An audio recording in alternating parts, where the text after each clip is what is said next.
Colonialism, class struggles, slavery, civil unrest. No nation is without these troubles because every nation is made up of people.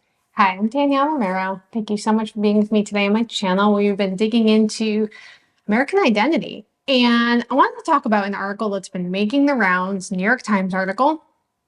And I think it's called like No Sparklers for These People. It's basically an article talking about the reasons why a lot of folks are choosing to not celebrate the 4th of July. And I'm not going to read the whole article, but I wanted to just touch on it and explore the concept a little bit with you. Growing up in Benton, Arkansas, Malaya Tapp loved celebrating the 4th of July with her family. We'd go to parades and see fireworks shows and hang out with friends, she said, and it was always such a fun holiday. But now that she's an adult, 18 and entering college next year, commemorating the holiday isn't so simple. It started in 2020 when the Black Lives Matter movement spotlighted many of the injustices around the country. She said, quote, "I lost a lot of my patriotic feelings." Another person said that, from the article, it said, even if she wanted to celebrate, she would worry about the message it sent. So this other girl is leaving the US soil altogether and heading to Italy and Britain instead. Quote, "I'll be in London for the actual 4th, she said, laughing. The irony is not lost on me.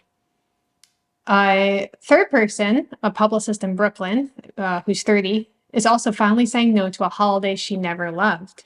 A content creator in Phoenix named Connor decided to do a video series in which he asked strangers if they were going to celebrate Independence Day.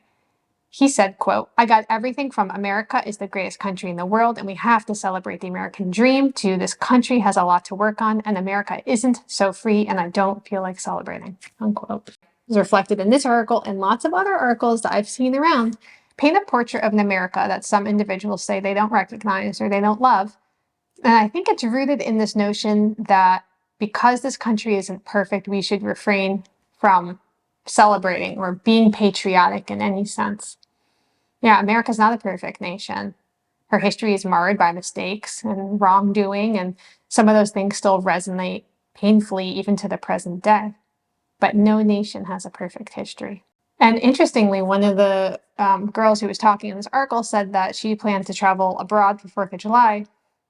And she thought it was ironic because she was going to England on the 4th of July. But I think there's another part to this, which is I think a lot of Americans think the grass is greener on the other side.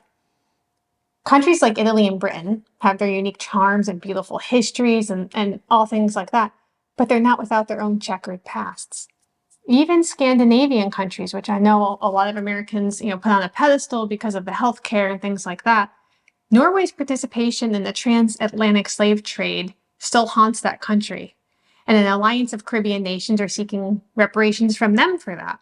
If you go back even further into the Viking Age, this was the first time that Scandinavians began to make acquisition of human chattel as a key part of their economy. This was like the primary purpose of Viking raids.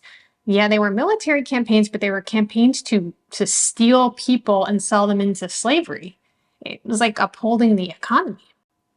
Colonialism, class struggles, slavery, civil unrest.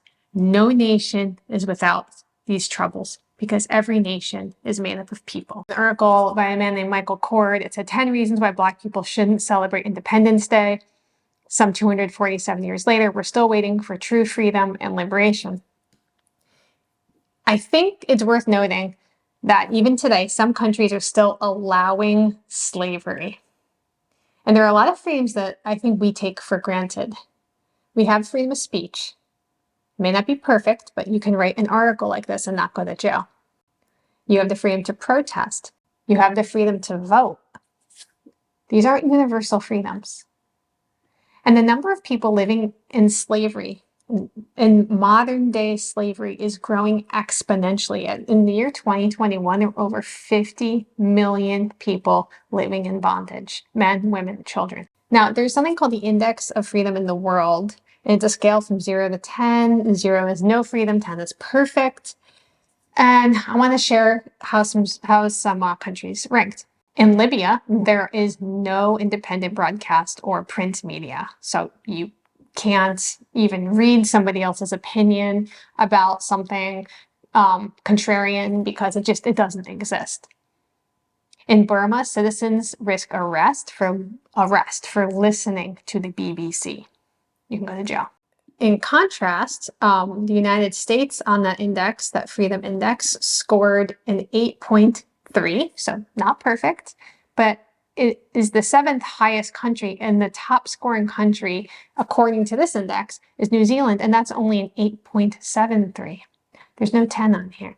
There's a tendency, it seems, to hold America to an impossible standard of perfection, one that no nation in the world has ever achieved. And this isn't about lowering our standards or ignoring issues that need to be talked about, because that's all I do on this channel is home into these issues and dive into this broken history and shine a light on it and pull it apart and look at it and examine it. So I'm not saying that we need to ignore problems in the nation, but we need to also recognize some of the progress that we have made. Is it perfect?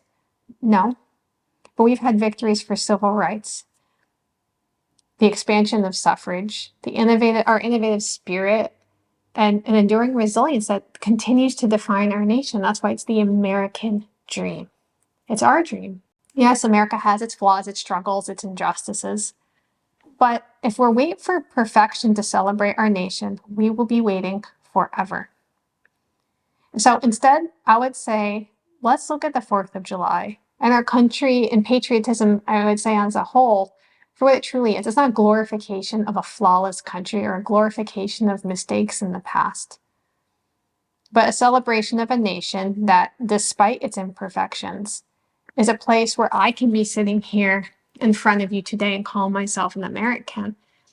You know, my history is, I'm descendants of Southern Italians, of Irish, of Spanish explorers, of French explorers, of indigenous Native Americans, of enslaved African Americans. And none of those groups were part of, the original intent of those who would be seen as American. And yet here I am American, and I belong here. And there's no place where I can pack up my bags and go and belong more. And so I would love to hear your thoughts on this. And I'd love to have a space for discourse and even maybe respectfully disagreeing, because I think that's an important part of being an American too. And it's a privilege to be able to share contradictory perspectives and to respectfully disagree with each other. And I'm so thankful for that privilege. So let me know what you think, and we will talk soon.